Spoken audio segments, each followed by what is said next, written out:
Hi there, this is your friend Anna, and the question that I've been getting the most from all of my friends is what are we wearing?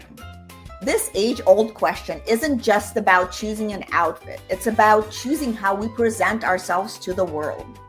I created the I Want Her Shoes podcast to dive deep into what it means to dress with intention, whether you're heading to a council meeting or just having a casual day out with your family. Join the conversation as we explore the power of personal style and the decisions that shape our public personas. Put on your favorite pair of shoes and step into my closet.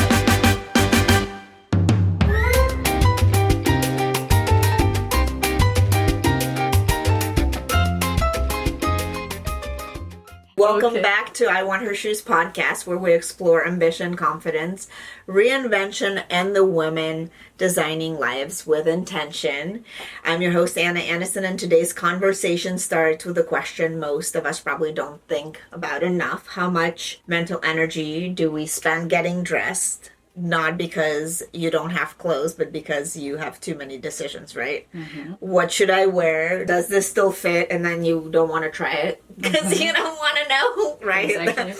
Is it appropriate? I feel like that's kind of not as important now because anything goes. I feel like Miami. Mm-hmm. Do you have the right shoes? Well, obviously here, I never have an issue with that. We have a lot of choices. Yeah, and then do I need to shop again? I mean, I feel like for most women, they like shopping, mm-hmm. right? You need to shop your clothes at first. Yes. Before you do that. Exactly, and we forget about that. And for most women, especially those balancing careers, businesses, travel, family, and busy schedules, the closet becomes another source of decision fatigue, mm-hmm. which is kind of sad because it should be a fun place mm-hmm. to be. And today's guest believes your wardrobe should do the exact opposites, and I believe the same thing, and it should simplify your life. And originally from Paris, Elsa is the founder of Elsa Styling, a luxury wardrobe strategy and management firm based right here in Miami.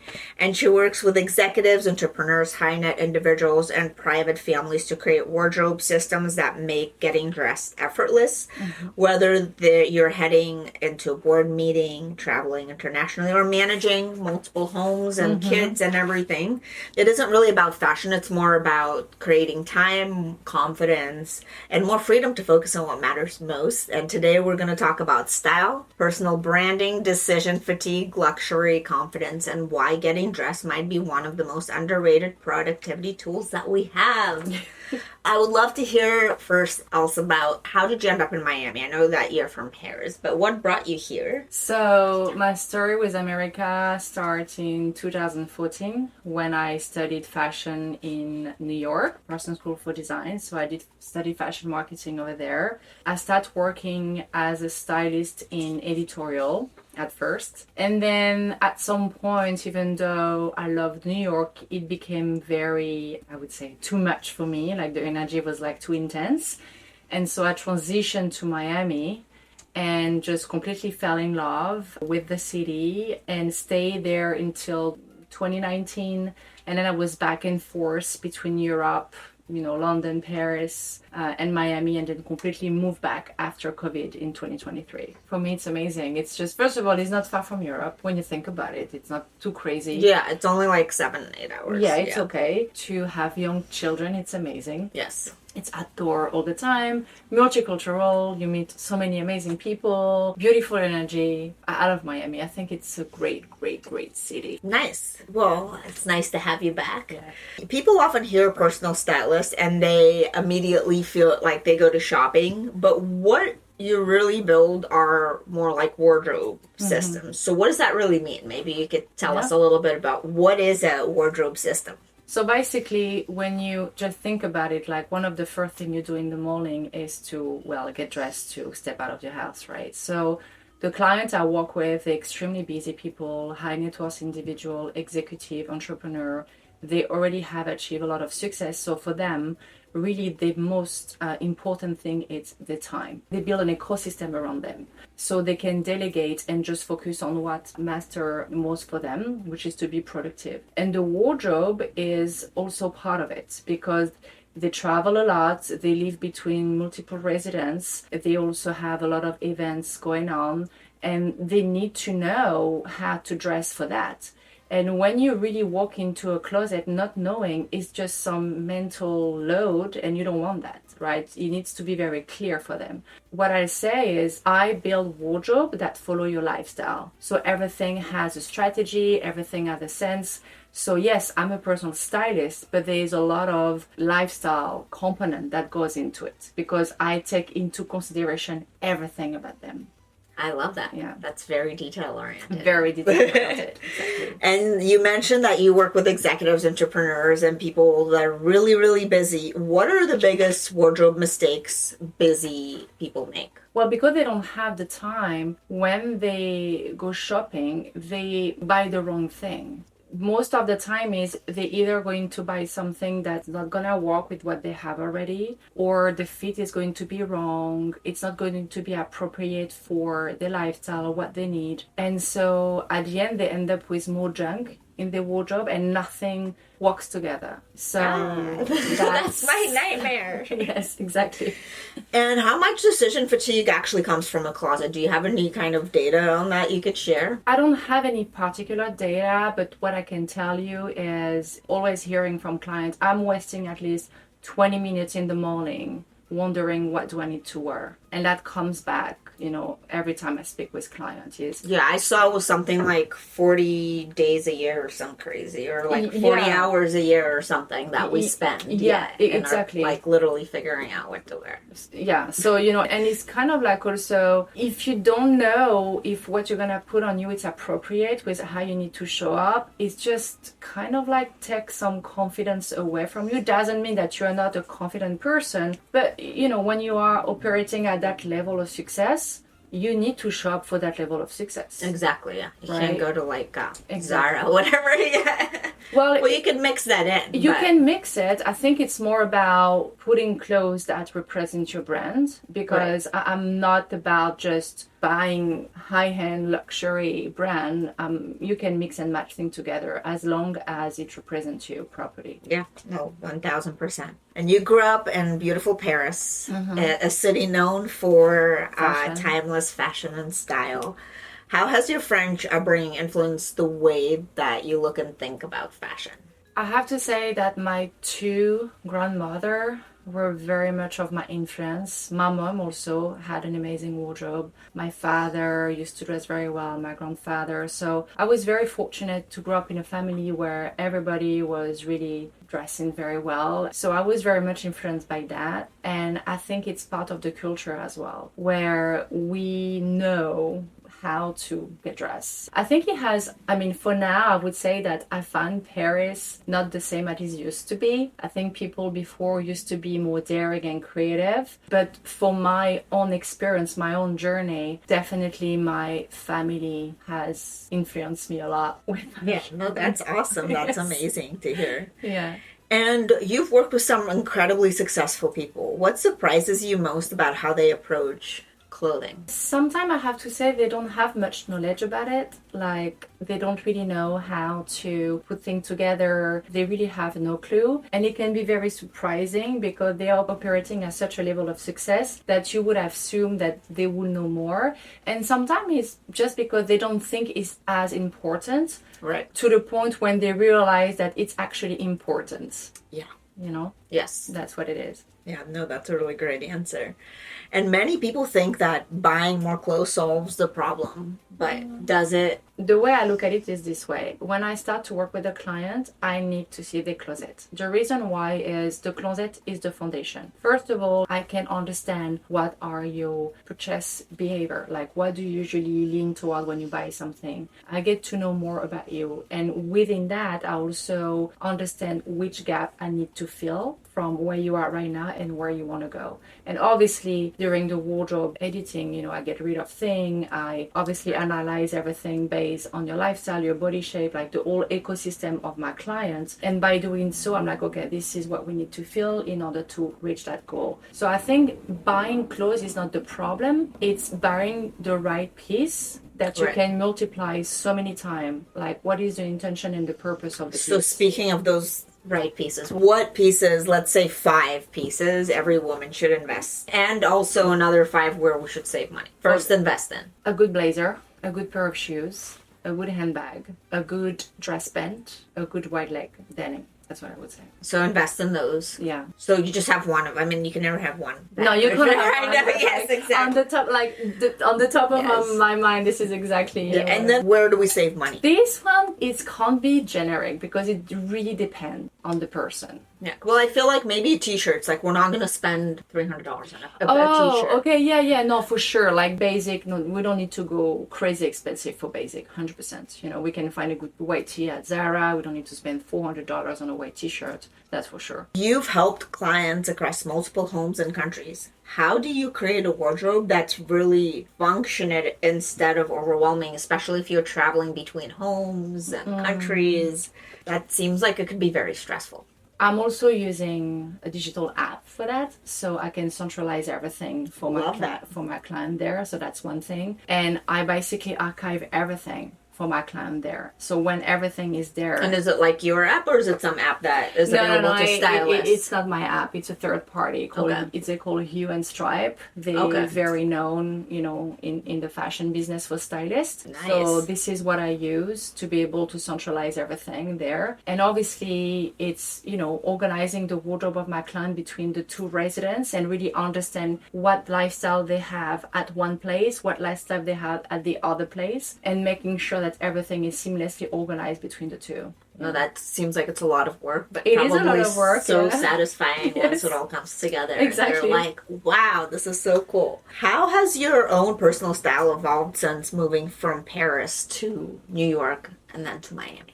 So Miami, for some reason, we want to like sometimes like even me, like I feel like I want to dress more casual because of the weather, and I have to like bring back some structure, bring back some, you know, like yeah, because you don't need jackets here.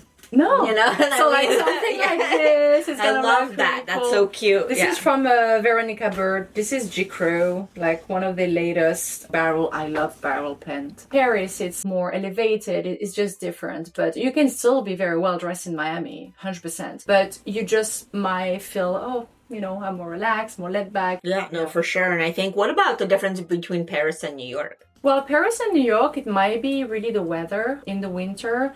But New York, it's very much, no, beside that, for me, I didn't see much of a difference. I was still very much inspired the same way as when I was in Paris. I used to live in London also for 7 years. London is, for me, one of the best places for creativity when it comes to fashion. Yeah, they have some crazy fashion over there. A lot of people do custom clothes over there. Yeah, 100%. Like, I feel like you see things there, like some outfits people make. It's cool. Yeah. And I feel like the most creative things you see that people make themselves. Yeah, London is amazing. Yeah, because like I feel, I mean, you can buy that stuff, but a lot of it is not out of reach, so people really get creative, which is really cool to see. Let's talk a little bit about luxury, because I feel like it's been coming up, and it means different things to different people. What does like luxury mean today, and what is the difference between luxury and quiet luxury? For me, luxury, especially working with high net worth individual and, you know, people who are very successful, it's peace, it's time, and it's freedom.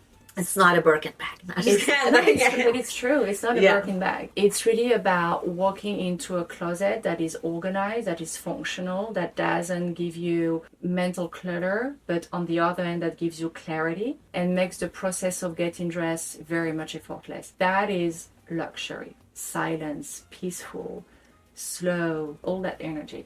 This is pretty much. No, that's a great answer, because I feel like a lot of people misunderstand what that really means, right? Well, most of my clients, they don't want to see logo. Yeah, when you talk to those people, they want them in like custom made purses. They want something like nicer, you know, than a Birkin sometimes. And I think luxury today for a lot of brands has become very much mass market. It just doesn't have the same feeling that it used to be. Like in the time of my grandmothers, for instance, you had your one Chanel bag or that one specific and now people piece. have like 20 of them. Exactly. So it was just different. Yeah. And I think the quality has changed also. Oh my gosh, yeah. Even you could tell from like back early 2000s, compare Chanel bag. Yeah. or a Louis Vuitton bag is so different now. And when you're going that mass, unfortunately, it's hard to keep up with that level of quality. And what about social media? Because I feel like it always tells us about trends.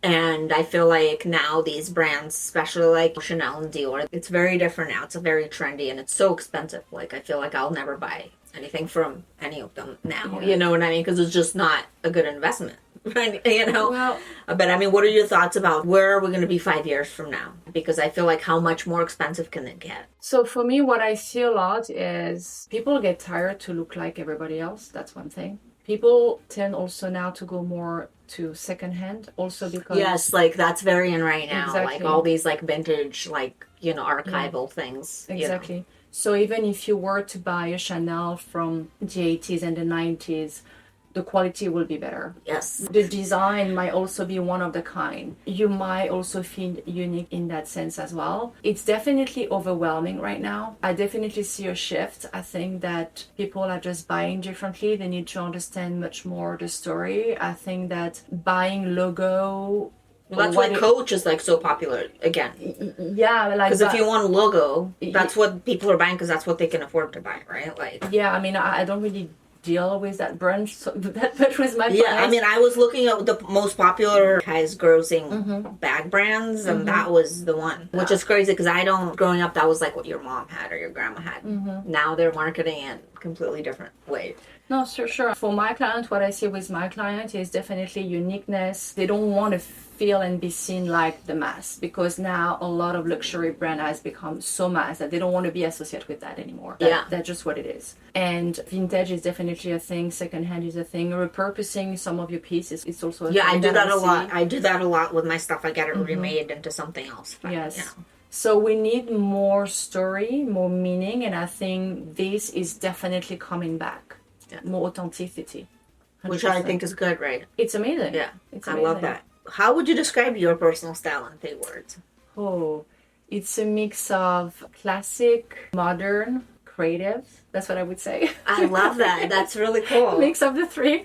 And I know you said you couldn't wear heels, but does the pair of shoes that you wear, is there a good story behind them? Yeah, I have a pair of Gucci stiletto dingback, the canvas Gucci, which I'm wearing all the time. And the story behind is just that when I gave birth to my daughter, I was in the rush to go to the clinic and I had nothing to wear and they were just there and I had to put them on. That's cool. That's such a cool story. And I just, went to the clinic with them. That's one of the best stories that I've heard. Let's do this or that. Paris or Miami? Wow. Miami.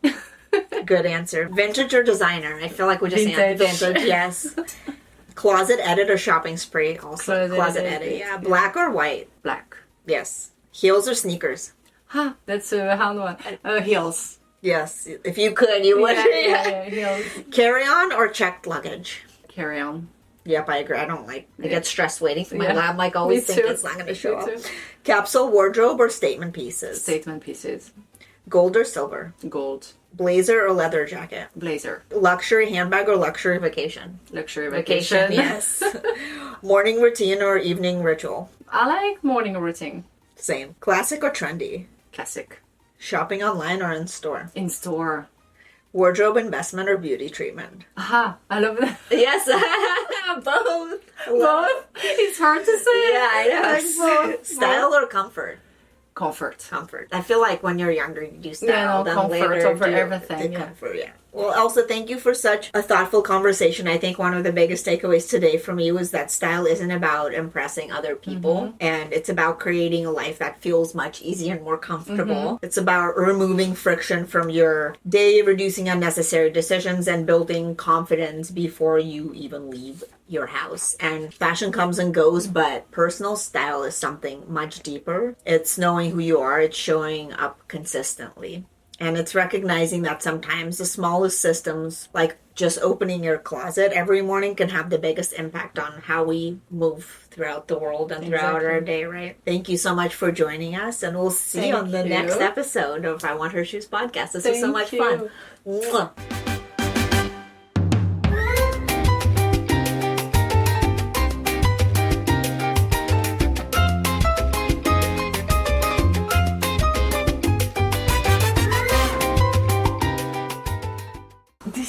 insane. This is amazing. This is so, oh my god.